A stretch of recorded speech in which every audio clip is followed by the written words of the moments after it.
Welcome back, everybody.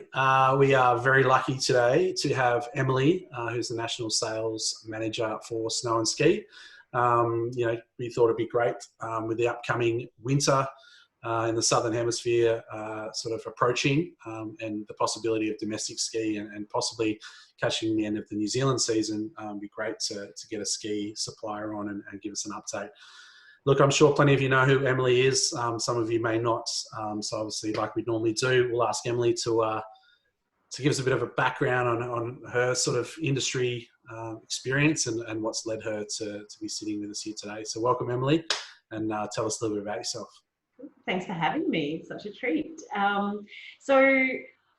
There's a few things that sort of led me to where I am today. And as with all of us at Snow and Ski, that is passion and being a skier and a snowboarder. So I actually grew up in country Victoria, really close to the mountains, which so my dad got me keen on snow skiing from the beginning and snowboarding since I was 12. So it was sort of inbuilt, and I feel like I've kind of ended up in the right place now.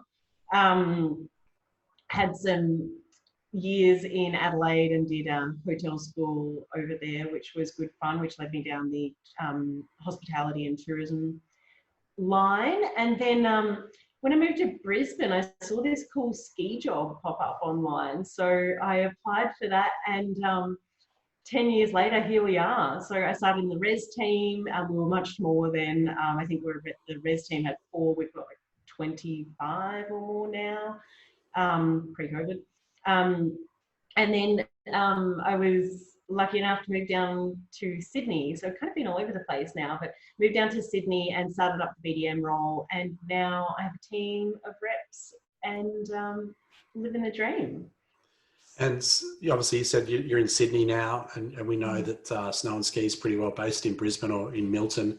How's that been going for you through this period? I mean, it doesn't seem like it's probably a huge difference for you being, kind of working remotely from your head office, but how's social distancing? I'm kind of used to Zoom and working from home already, so hasn't been too much of a culture shock for me, thankfully. I know the guys in the office or not in the office feel a bit differently. It's been, a lot of changes, matching all these restrictions and stuff. A lot of people working from home, and I wasn't going to say this, but it's nice that everyone is experiencing this work from home culture. I feel like my perspective is being seen now as well. It's just the challenges that you always have, with distance and connecting personally with the people that you work with, and it's nice, kind of on the same playing field. Yeah, it feels like you wanted to say, "Hey, now you all know." You all know what it's like on Zoom now. Yeah, look, I think it's we hate to use it, but the new normal. It'd be interesting to see how many Zooms we can all cope with on the other side of this.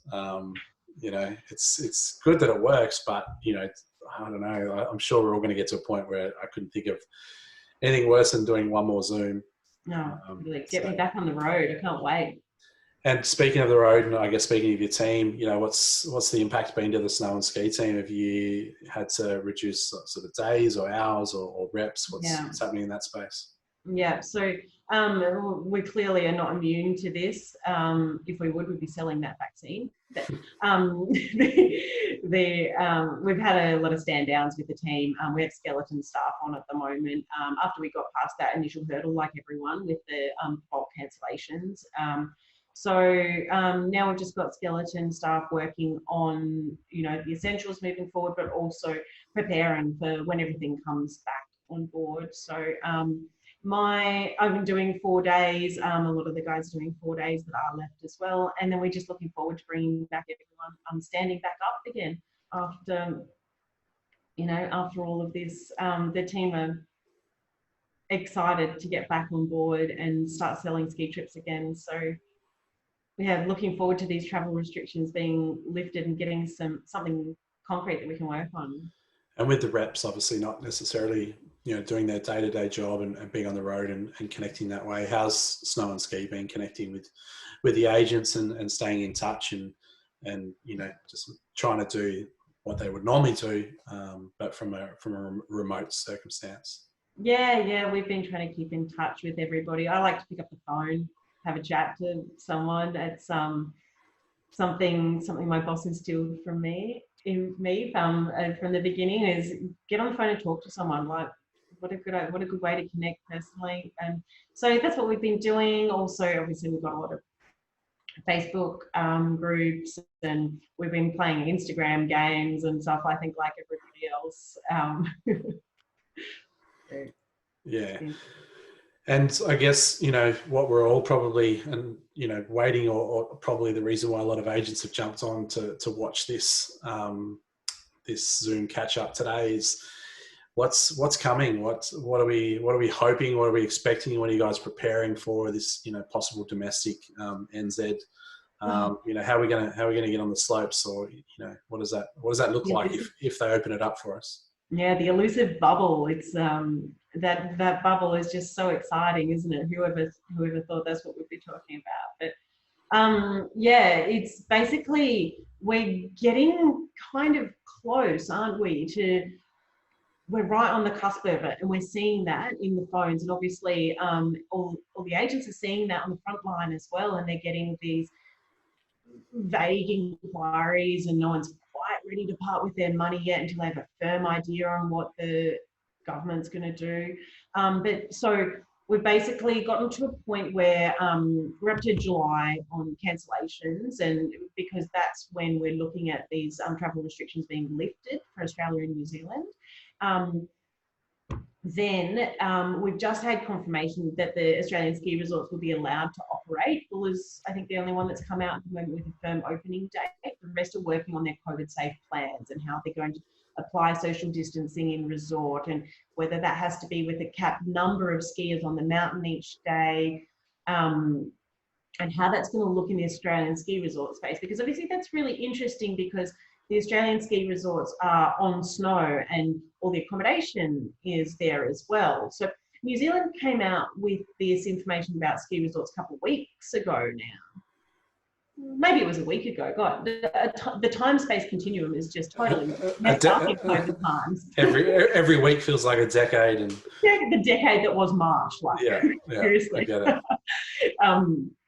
So in New Zealand, they've managed to figure out the resort operations a little bit faster than we have here. One, because they're ahead of the curve on flattening it a little bit, but also because the resorts, ski resorts, are separate to the accommodations, say in Queenstown or Wanaka, where they don't have to consider accommodation in their resort operations, whereas we do in Australia, which is why it takes a little bit longer to sort of reach that point where they can say, okay, this is how we're going to get it done for the winter season. So obviously school holidays was going to be a really busy time in the ski resorts.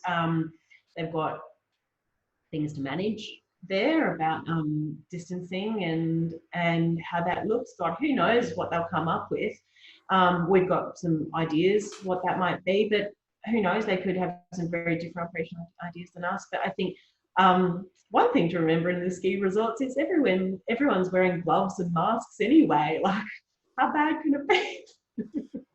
Absolutely. And I guess, I don't know, I'd like to get your take on this, but, the general consensus, or I guess, or a bit of a myth maybe even out there, is that Australian ski can be quite expensive. It could be cheaper to go to New Zealand or Japan or whatnot, even including the flight sometimes. So is that something that's, the Australian market is kind of looking at as an opportunity to possibly, attract some of the customers that they may not have attracted before in the past by, having some really great rates, or, some really great packages or deals? Or are they going to possibly capitalize on, people wanting to, ski at any cost, and, it's going to be even more expensive than it was in the past? Yeah. I think that what's going to happen is that the pricing won't necessarily change. I think that they're not going to focus on marketing the ski resorts so much and just getting by this season. Just that it'll have to be with reduced numbers to what they're used to in resort, which is millions of Australian skier days each year. That'll have to be reduced to keep the operations safe for everyone. They won't have to sell accommodation at a distress level because it will fill up with those diehard skiers. I think they'll be fighting. There's people who ski are just diehard. It's like this strange addiction that we have where we pay a fortune to enjoy this passion that we love. We get out on the slopes in the mountains. Don't get me started, but they'll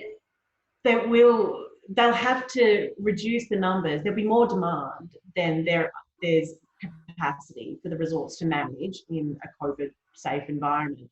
And I think they'll just have to cap booking numbers, cap skier days, and they won't need to distress sell anything, but they won't, inflate the price for the sake of it as well.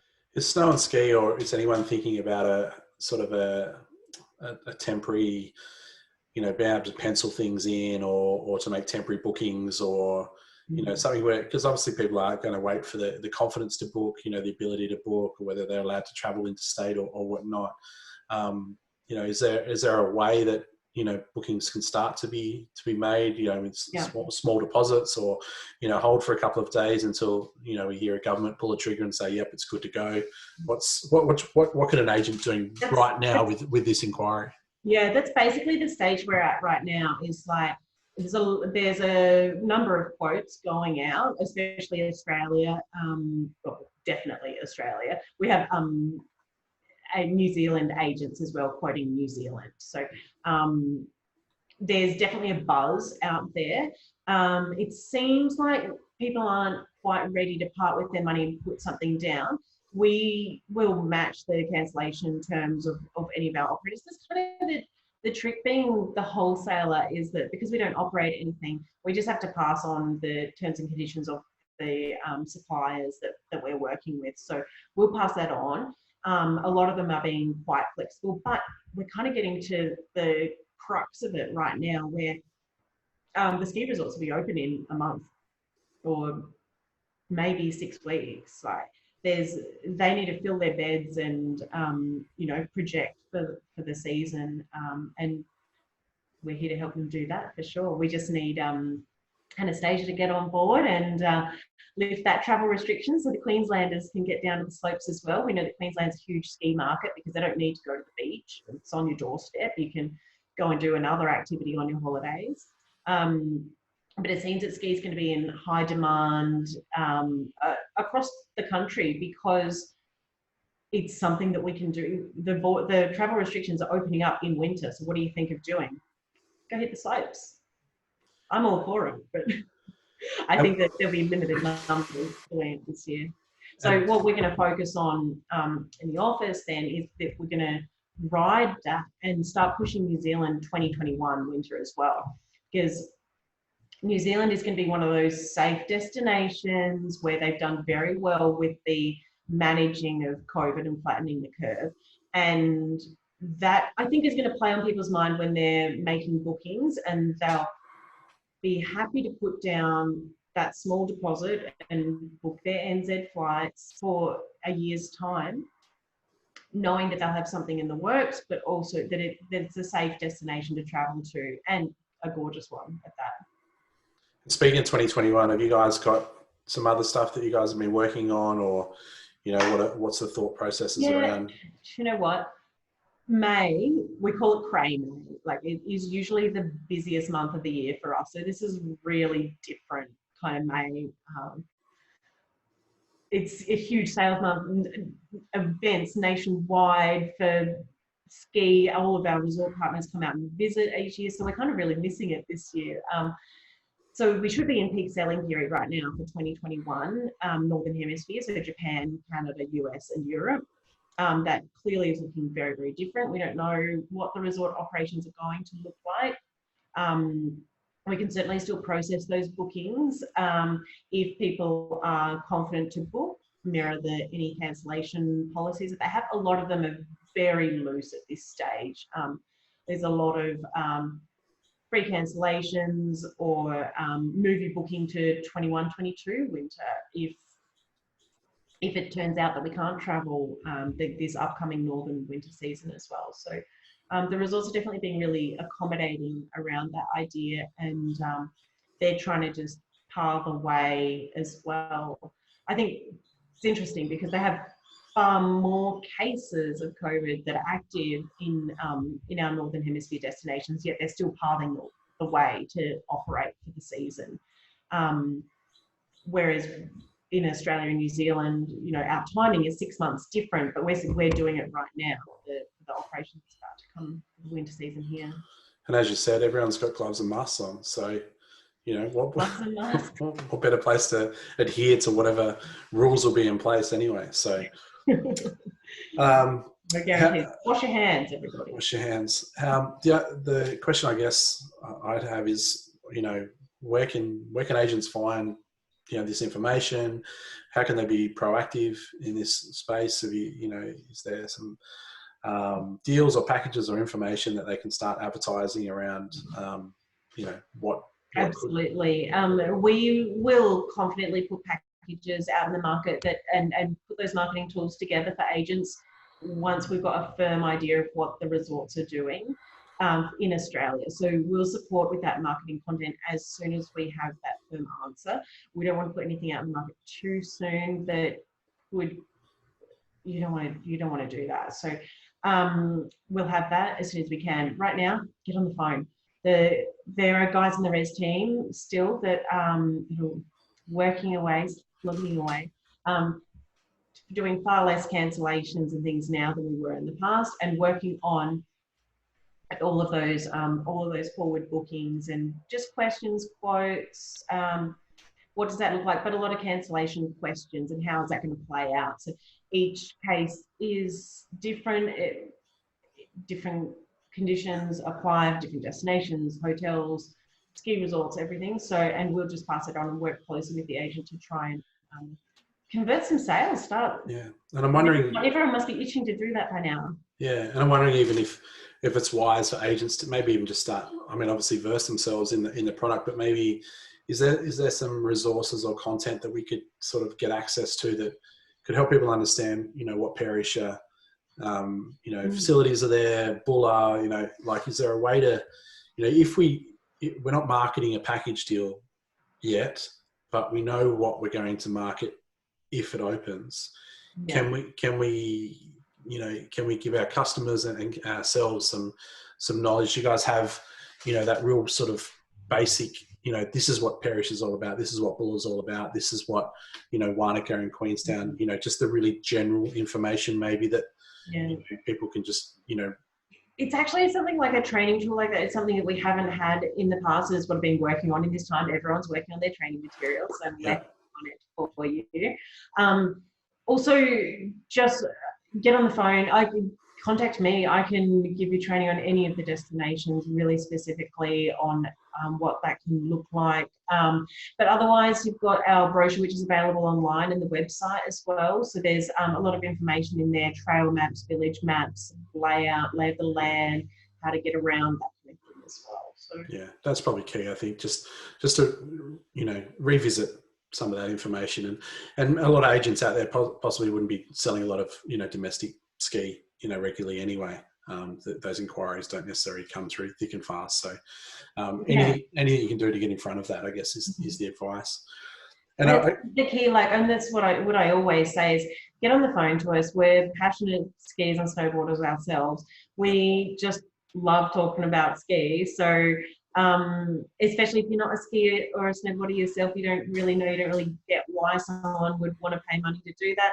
We can help communicate that passion so that you can make it easy to take your clients' money. That's great. And look, we'll put as much of this content up as possible and links to find all of that information for the agents. Now, a question that we like to ask our suppliers and reps and people that jump on is, you know, what do you think that agents or people in general should be doing, you know, through this time, or, you know, what advantages of having this sort of downtime or a bit of home time, especially someone who works from home regularly. You might have the most amount of advice or tips and tricks around this, but what do you think people could or should be thinking about at the moment? Pretty basic. I think it's like time to focus on yourself. If that means, you know, like we said, doing yoga or improving a skincare routine or whatever that is. Just you do you. Like take the time to enjoy yourself, and if that's like reassess what are your values and your passions, and where does that lie within you, and spend it. We have the time now. Why not take a good look at that and see, how can I use this time to better myself, or better my fitness, or spend more time with my dog, whatever. Just have fun. Here we go. Emergency yogurt. Okay, guys. Thank you. Hi. That's great. We joked about it. We joked it was going to happen. That would happen. And it's happened. Wait till the door behind me opens for a yogurt emergency. Emergency yogurt. I love it. Your baby turtle's here. So. Mate, that's great. I mean, it's, we're all waiting for those triggers to be pulled and say that we're open for business, we're open to book, and look, I think, domestic ski and NZ, if it happens, it's a really a great product for agents to be able to get back on the horse, with and get their customers moving and get them traveling, get them excited about, destinations that are right here, right in front of them. And, whatever we can do, to get ready for that, I think is key. And to take advantage of that, because there may be, as you said, less capacity, less people doing it. So if we can get in front of that and try to at least snag some of that, that booking, coming through in the ski space, then that would be great. Nominations. Who have you got? Who do you think add some value to the space for us? I thought someone who would be really good to get on here with you would be Laura Robertson, the GM of the Garden City Flighties up there. She clearly isn't camera shy. She knows what she's doing from her time on the project last week, and I think that's brave and a really great advocate for our industry. Her perspective was really strong, and just made me proud for our industry that we got a bit of positive airtime in the mainstream media. So absolutely. Oh, Laura, legend. Yeah. Yeah, it was great to see her on there, and unfortunately, probably didn't get as much airtime as we probably would have liked, knowing what side we are all on that fence. But she did a great job, and if she wants to jump on, we can give her a little bit more airtime, and she can give us a bit more of a experience and thought process around this whole situation, how she's gone through that. So that'd be great. She's a great leader. She'll do an awesome job with you, I'm sure. Yeah, awesome. Anybody else? Oh, what about I've got Sasha from Latam. If you want another airline type person, that could be a long time down the road, but he's a good option. Yeah, absolutely. Yeah. Like that. Do you want another? Yeah, why not? Sorry? Go for it. Yeah, you want Charlie? Charlie at Destination Webinars. She's doing more online training stuff, which is obviously a great way to spend your time at the moment. She's the webinar guru, so she's great at reporting that kind of content. So she could be a really cool one to learn something from at the moment too. Absolutely, I think that's three sort of people from different spaces of the industry, frontline reps, technology, sort of education side of stuff, which is obviously an area that we're starting to play with as well, which is great. So we'll tag them in and see if they want to jump on for a chat. Mate, as I said, lots of great value in there. We're all waiting for these things to open up so we can get booking. So we appreciate the support from yourself and taking the time today and from SNO'N'SKI. Thank you. Thanks for having me, and thanks for all of the time and effort that you're putting into this. Like, it's so exciting to have like that refreshing take on it, and everything you do with Travel EDJO is really exciting. So can't wait to see how that comes out. Awesome. Thanks, mate. And look forward to catching up on the other side.